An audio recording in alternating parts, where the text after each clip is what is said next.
শুভ সন্ধ্যা বন্ধুরা, চলে এসেছি আমি আজকে আমাদের বেনি মাধবতলার সন্ধ্যা আরতি দেখতে।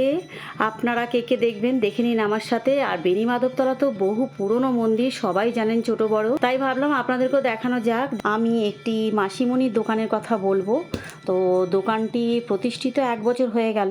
দোকানটি 1 বছর হওয়া সত্ত্বেও আমার চোখে পড়েনি। আমার তো ভাবতেও খারাপ লাগছে, তাই আমার নিজের ভুল আমি শুধরে দিয়ে ওনার দোকানে চলে আসলাম। বাইরেটা দেখুন, আমি ভেতর দিকে চলে গেলাম, গিয়ে দেখলাম যে ওখানে রুটি তরকা, ডাল কচুরি, তারপরে কড়াইশুটির কচুরি, নানান রকম তরকারি দিয়ে, আবার কুমড়োর ছক্কা, সমস্ত কিছু তৈরি হয় এখানে সকাল 10টা থেকে রাত 10টা অবধি। আমি অর্ডার করে দিয়েছিলাম 4 পিস কড়াইশুটির কচুরি আর কুমড়োর ছক্কা।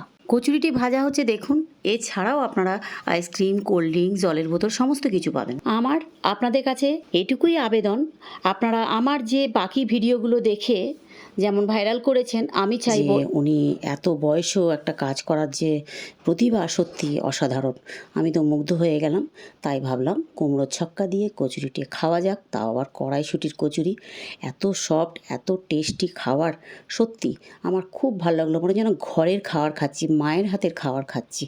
আমার এত ভালো লাগলো, আমি তো খেতে শুরু করে দিলাম। আপনারা যে আসবেন বেনি মাধবতলায়, যদি কাটোয়া হয়ে আসেন তাহলে আপনারা ত্রিবেণী স্টেশনে নেবে অটো বা টোটো ধরে বেনি মাধবতলার অপোজিট সাইডে পেয়ে যাবেন। আর ওদিকে বর্ধমান বা হাওড়া হয়ে আসলে, মগরা হয়ে আসলেই আপনার টোটো বা অটো চেপে আপনারা ত্রিবেণী ওই একই প্রসেসে চলে আসবেন। বেনি মাধবতলার অপোজিট সাইডে পেয়ে যাবেন এই দোকানটি। আমার ভিডিওটি কেমন লাগলো অবশ্যই বলবেন।